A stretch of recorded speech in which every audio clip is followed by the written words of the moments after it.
যদি সরকার সঠিক পথে না আসে, জনগণের গণভোটের রায় বাস্তবায়ন না করে, সংস্কার প্রক্রিয়া বাস্তবায়ন না করে, জনগণের অধিকার নিশ্চিত না করে, দ্রব্যমূল্যের দাম না কমায়, জ্বালানি সংকটের নিরসন না করে এবং বিচারালয় থেকে শুরু করে সকল যে জায়গায় সরকার গুন্ডা সন্ত্রাসী হাওয়াবনের লোক বসিয়েছে, গণতান্ত্রিক প্রক্রিয়ায় সরকারের সেই প্রতিষ্ঠানগুলোকে জনকাছের কাছে যদি ন্যস্ত না করা হয়, আমাদের এই মিছিল পরবর্তীতে কাকরাইল যাবে। এক এক করে সরকার যে পরিকল্পনা করছে বাংকার বানানোর জন্য, আমরা সেই বাংকারে গিয়ে উপস্থিত হয়ে বলবো বাংলাদেশ স্বাধীন। আপনারা জানেন যে নির্বাচনটি হয়েছিল, সেই নির্বাচনের মাধ্যমে গত 17 বছর আমরা অপেক্ষা করেছিলাম বাংলাদেশে গণতন্ত্র প্রতিষ্ঠা হবে, কিন্তু 12ই ফেব্রুয়ারি বাংলাদেশে যেটা প্রতিষ্ঠিত হয়েছে সেটা গণতন্ত্রের বদলে বাংলাদেশে জিয়াতন্ত্র প্রতিষ্ঠা করা হয়েছে। তারা আমাদের ব্যাংকগুলো দখল করেছে, তারা পার্লামেন্ট দখল করেছে, তারা বিভিন্ন জায়গায় দুদক দখল করেছে,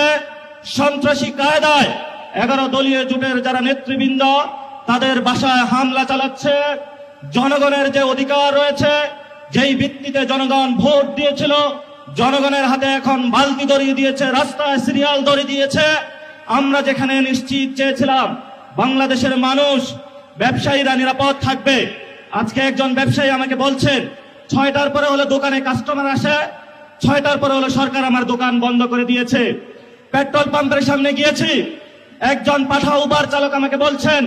আমি এই বাইক চালিয়ে গিয়ে হলো টাকা ইনকাম করে আমার সেই গ্রামে বাচ্চাকে পাঠিয়ে থাকি, সারাদিন সিরিয়াল ধরে থাকি, যখন এই পেট্রোল পাম্পের সামনে যাই বলা হয় যে তেল নাই, আবার সন্ধ্যায় সিরিয়াল ধরি, আবার বলে তেল নাই, তাহলে আমি সংসারটা চালাবো কিভাবে? বাংলাদেশের সাংবিধানিক যে প্রতিষ্ঠানগুলো রয়েছে, সেই সাংবিধানিক প্রতিষ্ঠানগুলোকে আমরা যখন একটি নতুন বাংলাদেশে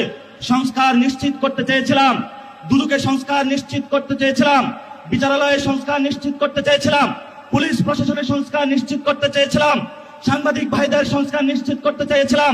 ব্যবসায়ী ভাইদের সংস্কার নিশ্চিত করতে চেয়েছিলাম, ব্যাংকিং খাতে সংস্কার নিশ্চিত করতে চেয়েছিলাম, সেখানে হলো